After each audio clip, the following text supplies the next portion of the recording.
আসসালামু আলাইকুম প্রিয় দর্শক, অন্য মঞ্চের আলাপচারিতায় আপনাদের সকলকে আমন্ত্রণ জানাচ্ছি। এই মুহূর্তে একটা বড় খবর যে বাংলাদেশের সীমান্তে মোতায়েন করবার জন্যে ভারত 40টি, শুধু সুন্দরবন এলাকার জন্যে 40টি ড্রোন কমান্ডো পাঠিয়েছে। 40 জন ড্রোন কমান্ডো পাঠিয়েছে। এই 40 জন ড্রোন কমান্ডো, এতদিন আমরা জানতাম ড্রোন মোতায়েন করা বিভিন্ন জায়গায়, তারা এটা আনম্যান্ড, এতে একটা বিমান ওপরে আকাশে উড়ে যায় ঠিকই, কিন্তু এর মধ্যে কোনো চালক থাকে না, আনম্যান্ড ভেহিকেল এটা। কিন্তু সেগুলো চালায় নিচের থেকে অপারেটররা চালায়। আমরা এতকাল জানতাম ড্রোন অপারেটর, ড্রোন অপারেট করা হচ্ছে, কিন্তু ড্রোন কমান্ডো এই জিনিসটা কি আমাদের ধারণা, আমার নিজেরও ব্যক্তিগতভাবে ধারণা খুব একটা ছিল না। এই খবর করতে গিয়েই যে ধারণাটুকু পেলাম সেইটাই আপনাদের সাথে শেয়ার করছি।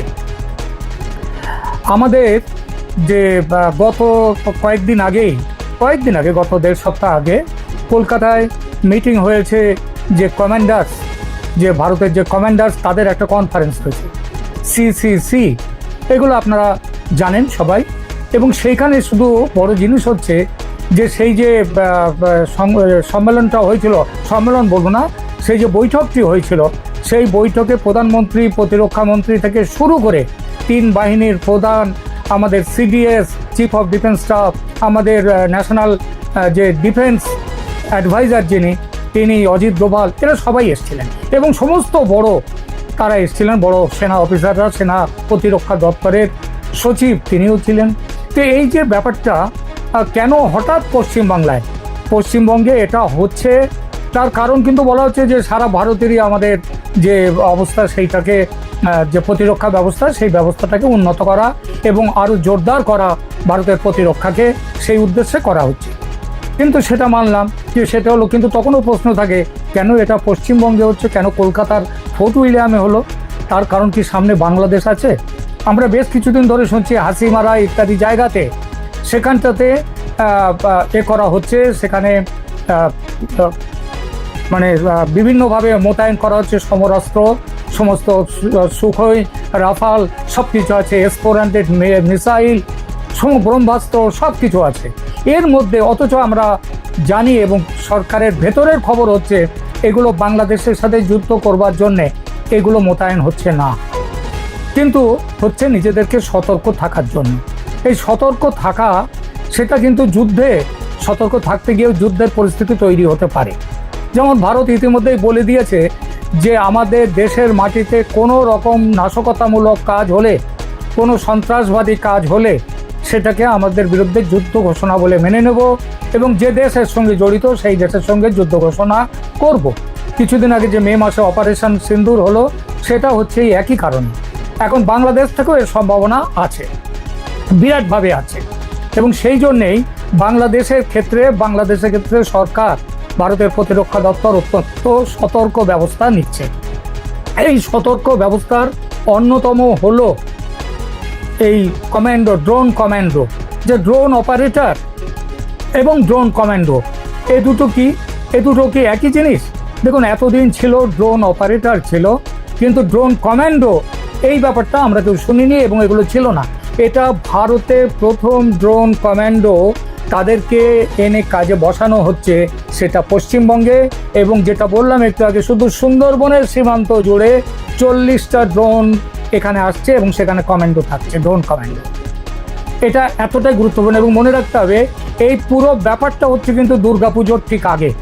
কেন দুর্গাপুজোর আগে এত বিশাল ব্যবস্থা? তার কারণ ভারত সরকারের কাছে ইতিমধ্যেই খবর এসেছে গোয়েন্দা সূত্রে যে বাংলাদেশের বেশ কিছু জঙ্গি সংস্থা, তারা এই দুর্গাপুজোর সময়ে পশ্চিমবঙ্গের বিভিন্ন জায়গায় তারা তাদের নাশকতামূলক কাজ করতে পারে। এবং এই নাশকতামূলক কাজগুলো যাতে না করতে পারে, সেখানে যাতে ব্যর্থ হয়, তার জন্যে এই সমস্ত ড্রোন কমান্ডো রাখা হচ্ছে। ড্রোন তারা করবেন, তাদের কাজটা কি? তারা অপারেটরের মতো কাজ, কিন্তু সব কাজটা অপারেটরের মতো নয়।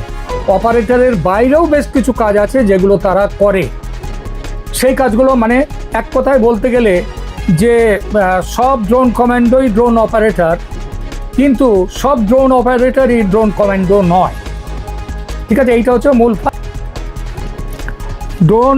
আর একটু এদের ফারাকটা আরেকটু বুঝিয়ে বলি যে ড্রোন কমান্ডো হলো ড্রোন পরিচালনায় বা ড্রোন যুদ্ধ ব্যবস্থাপনায় বিশেষভাবে ট্রেনিং প্রাপ্ত ব্যক্তি বা ইউনিট। এরা ঠিক কমান্ডোরা যেমন একজন কমান্ডো 20 জন 50 জন সাধারণ সেনার সাথে তারা লড়তে পারে, লড়বার যোগ্যতা তাদের থাকে, এই ঠিকই তাই ড্রোন কমান্ডো হলো সেই বিশেষ প্রশিক্ষিত বাহিনী যারা এই ড্রোনকে পরিচালনা করে এবং এটা সামরিক যুদ্ধ কৌশলে ব্যবহার করে। এই যে সম্প্রতি অপারেশন সিন্দুর হলো, সেখানে পাকিস্তান যত ড্রোন পাঠিয়েছিল তাদের বেশিরভাগ প্রায় সবই ভারত সেটাকে আকাশেই বিনষ্ট করে দিয়েছিল। কিন্তু ভারতের ড্রোন তারা কিন্তু সফলভাবে, তার মধ্যে অনেক সুইসাইড ড্রোনও ছিল, সেই সুইসাইড ড্রোন তারা সেখানটা কাজ করে সেখানেই পড়ে গেছে, সেখানটা কাউকে ভাঙতে হয়নি, তারা তাদের কাজটা মিটিয়ে তারপরে আত্মঘাতী হয়েছে। এই ড্রোন অপারেটর এবং ড্রোন কমান্ডোর মধ্যে বড় পার্থক্য হলো যে ড্রোন কমান্ডো তারা সামরিক বাহিনীর সদস্য যারা কেবল ড্রোন অপারেশন নয় বরং কমপ্লেক্স, জটিল এবং সরাসরি যুদ্ধক্ষেত্রে ব্যবহারযোগ্য যেসব ড্রোন প্রযুক্তির জন্য তারা বিশেষ প্রশিক্ষণ পাওয়া। ড্রোন কমান্ডোরা ড্রোন ব্যবহার করে গোয়েন্দাগিরি, লক্ষ্য নির্ধারণ, সন্ত্রাস বিরোধী অভিযান সমেত নানা সামরিক কার্যক্রম তারা করেন। আর ড্রোন অপারেটররা তারা শুধু ড্রোন পরিচালনায় কাজ করে। আর ড্রোন কমান্ডো হলো বিশেষ প্রশিক্ষিত ইউনিট। এইবার কেন এটা বাংলাদেশ সীমান্তে প্রথম ব্যবহার হচ্ছে, মনে রাখবেন এই বিশেষ কমান্ডো বাহিনীকে কিন্তু এখনো পাকিস্তান সীমান্তে, পশ্চিম সীমান্তে লাগানো হয়নি, কিন্তু বাংলাদেশ সীমান্তে লাগানো হচ্ছে। তার কারণ হচ্ছে, বড় কারণ, বাংলাদেশ ওই তুর্কি থেকে পাওয়া বাইরাক্টার 2 6টা ড্রোন তারা নিয়েছে, তারা ব্যবহার করে এবং তাদেরকে দেখা যাচ্ছে ভারত থেকে তাদেরকে গতিবিধিও কিভাবে কি হচ্ছে সেগুলো নজর রাখা হয়েছে।